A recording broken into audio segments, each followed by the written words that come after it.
There you have it, folks. The most controversial show of the fall 2023 anime season, and I decided to watch it because, yes, I watch everything. No, truth be told, typically when it comes to these very questionable age gap type of shows where you have one character is very young and one character is very old, or you just have an age gap between them, I always like to give them a shot. I'm always kind of willing to see what the story is about. Because, truth be told, with something like this, A Girl and a Guard Dog, it is kind of one of those elements of wondering, is it simply about the idea of a young character falling in love with an older character? Because, yes, for anybody that has actually had a life, you know that happens. You have crushes with older people.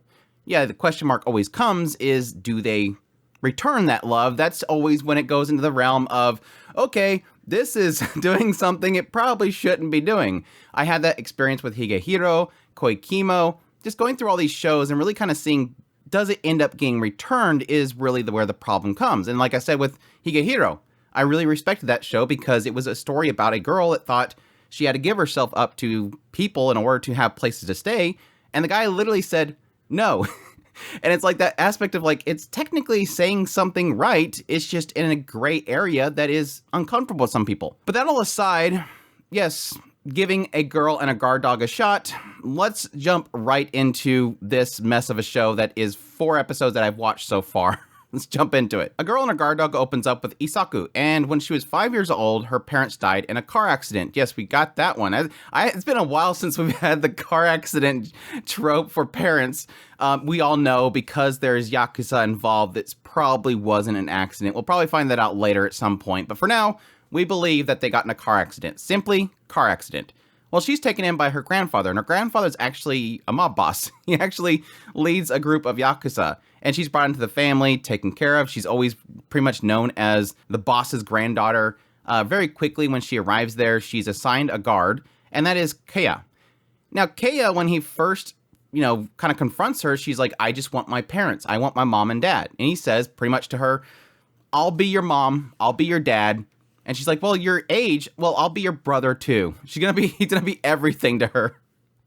But she accepts this. This is something that she kind of wanted to hear. She's broken. She's a 5-year-old. She's heartbroken that she lost her parents, and she feels like she's alone, and so she kind of accepts this. We'll cut forward 10 years, and Isaku is now 15 years old, and she's going to high school. And now she's actually enrolled in a high school way far away. Like, she wants to be as far away from her family as possible. We get these little glimpses that when she was in school, everybody avoided her because, yeah, they're like, my parents said not to interact with you because your family's Yakuza and we don't want to get killed if you get, a boo-boo on your foot. There's a lot of fears around, yes, interacting with somebody that's tied in with a gang. But additionally, she's trying to get away from Keiya because as we find out, Isaku has a love interest in Keiya, despite the fact that he's been pretty much taking care of her for the last 10 years. She calls it a one-sided relationship that she wants to get away from. She wants to get away from the Yakuza, get away and find love. Well, when she arrives at this new school, goes to her first day, she immediately gets all clumsy-footed, falls over, and she's caught by Keiya. Yes, this 26-year-old guy has connections and got in with the school so that he could become a student and act as if he's a high schooler, this 26-year-old. I like how at some point some girl's like, you look like you're more like 26, not 16. He's like, oh yeah, that's right. But now this obviously upsets her. She's like, what the heck are you doing here? I'm trying to get away from all this stuff. And yes, as we all know, she's trying to get away from him. But he claims that, yes, you're the granddaughter of this mob boss and we need to make sure that you're protected. I got permission to come with you. Plus there's boys in this school and boys are bad. So they're probably going to come after you and I need to protect you from them. Well, this kind of begins this whole thing where Isaku's trying to have a normal life, but at the same time, Keiya is always there at her side. Whenever a boy tries to hit on her, he pretty much quickly jumps in there and intimidates them. She starts to exchange contacts with this guy Tamaru, who ends up inviting her to karaoke, and when she gets there, they start doing drinks and smoking, all that kind of stuff, and eventually he starts to force himself upon her, and that's when Keiya shows up and beats his face into a table like 15 times before she says, stop, please. They end up having a sports festival, and Isaku, wanting to meet the other students and get friends, she decides to push herself to learn volleyball so that she can help with the volleyball team. Then at some point, Isaku starts to help Keiya because his grades suck, and in order to get a reward for getting a high test grade, he ends up asking her for a kiss, which yes, she's like, no, that's not going to happen. But then he requests a date. They go on a date together. And then finally, he kind of admits to her why he asked for a kiss. He says that he always equated kissing to something that you do for sex. And when he asked her for a kiss, it was the first time that he personally just wanted to kiss. And she almost accepts this and allows him, but then she runs off, and then Keiya gets shot in the arm, and she starts to freak out. And this starts to remind Isaku originally why she doesn't really want to be around Keiya, and technically all the Yakuza. She doesn't know when she's going to turn a corner, and Keiya's going to end up dead. Also, she ended up seeing the side of Keiya that he's always been trying to keep hidden from her. Yes. The fact that he is Yakuza, the fact that he'd beat the crap or kill somebody. All the while, there's this constant reminder as the further she pushes him away, the more she seems to be drawn to Keiya. Then the third episode, we go to the beach, and eventually Isaku is kidnapped. But yeah, my thoughts on A Girl and Her Guard Dog. Like I said, I always come to these types of shows, these age gap shows, with a little bit of an open mind. I always am willing to see that there might be a story within here, despite the fact that, yes, it is controversial. It's not so much that I find it personally controversial, because this is a written media, this is something that is not realistic, this isn't reality, but more so because that's the perception that people have, that this is sort of feeding into this kind of stuff. And honestly, this is a very typical thing that I've seen a lot in a lot of shoujo, this idea of, yes, that age gap, but really more so the idea of the female character with the older male that is always somewhat kind of very forceful to the main character. And it seems like it always gets a pass. We get a lot of written things about, older men going after female characters when the male character is the lead, but people don't seem to mind so much whenever the main lead is a female character and the love interest is an older character.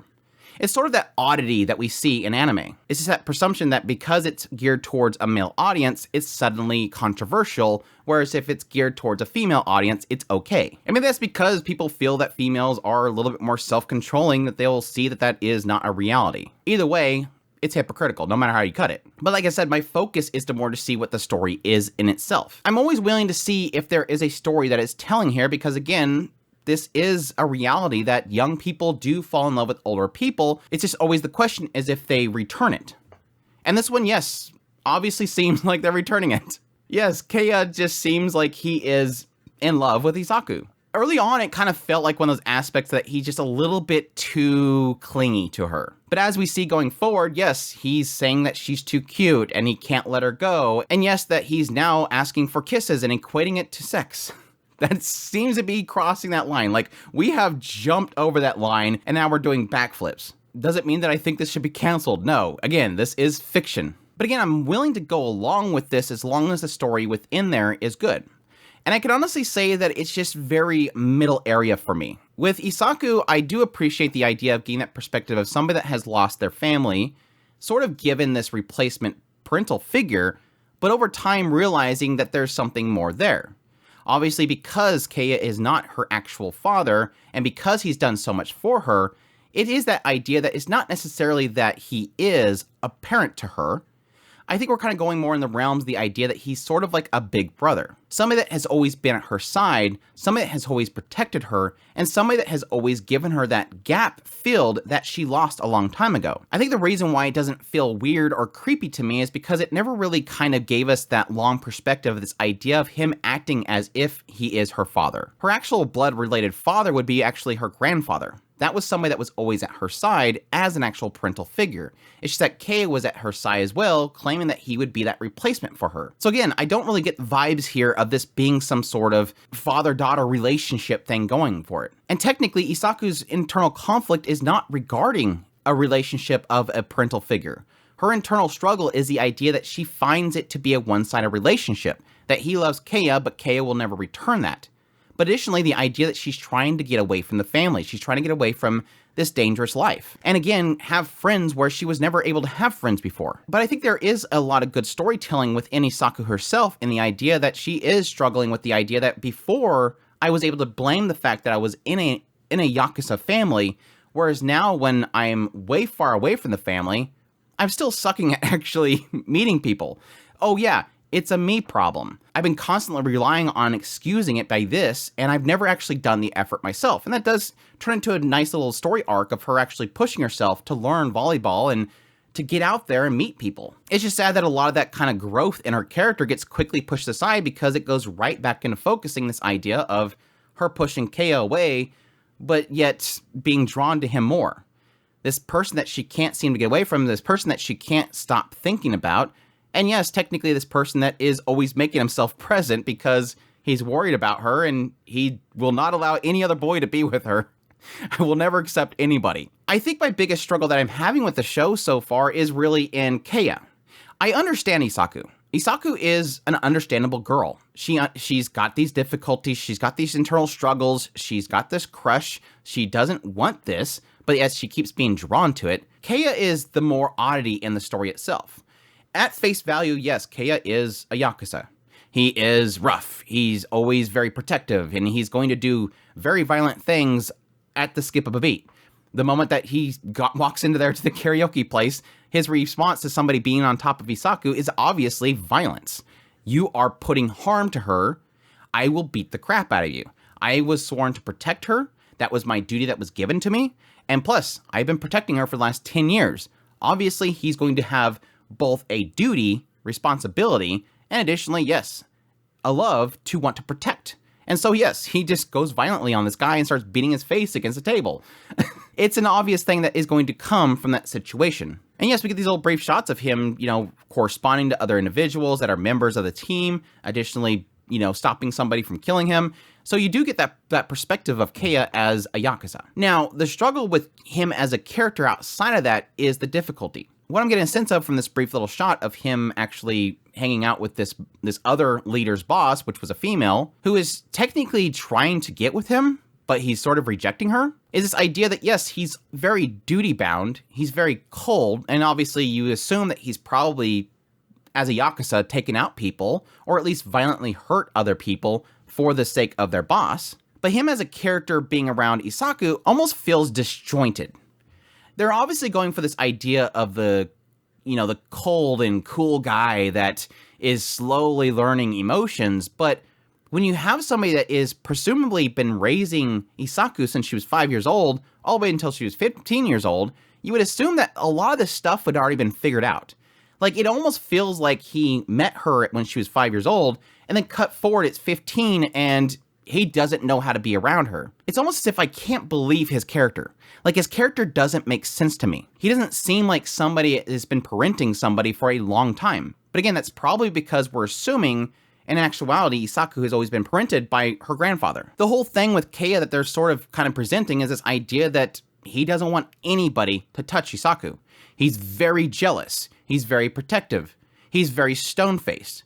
But additionally, also slowly learning that he apparently likes her. In his words, the more she's being energetic, the more she's meeting other people, the more he feels like he's lonely. He's assuming this is the typical parental thing where when the daughter leaves the nest, they feel lonely. So that's causing him to sort of grab onto her more, which again is that aspect of getting more into that father-daughter thing, relationship thing that we're going to throw question marks at. But in the end, what it is kind of presenting is that Keiya is the cold killer that is learning what real relationships are.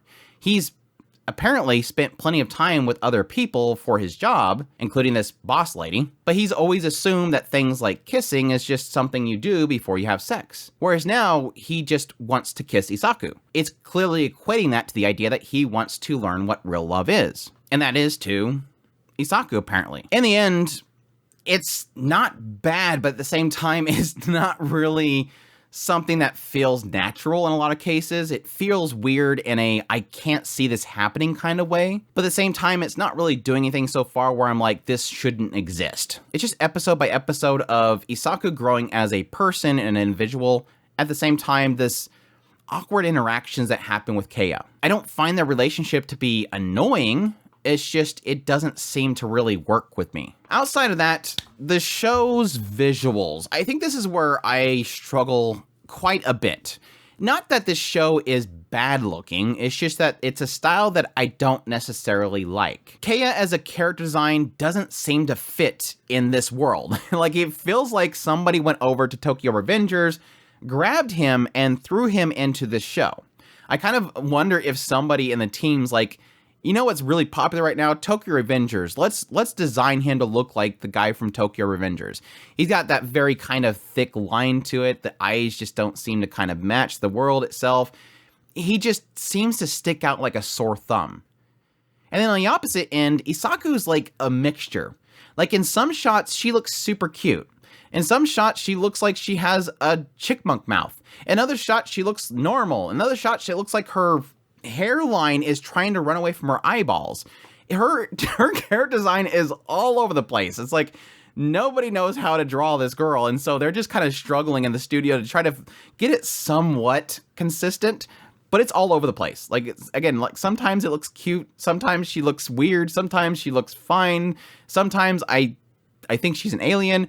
It's just weird, it's bizarre. And overall, outside of them, the show's presentable. Like, it's not going for anything crazy, but at the same time, it's not gorgeous. It still seems to manage to present a lot of the key scenes very well, and it doesn't distract from it once those points come up, but it's still not the greatest looking show ever. But yeah, that all said, a girl and a guard dog, I don't know, I had to double check. Maybe there is another show out there that's more controversial than this, but it seems like this is our seasonal, this shouldn't exist, and people will be outraged about it. But again, it's fine. It's not bad. It's not too creepy. But yeah, that's my thoughts on this show. I hope you guys enjoyed this video. As always, if you did, make sure that like button down below, comment. Let me know what you think of a girl and her guard dog, if you're going to be checking it out. Additionally, if you're new to the channel, make sure that subscribe button so you got my content. I do news, reviews, first impressions, top list. If it's anime, it's pretty much here. Additionally, if you want to support channel more and you like this content, I have a Patreon link, tips link, super thanks, membership button down below. Greatly appreciate everybody does, and y'all take care.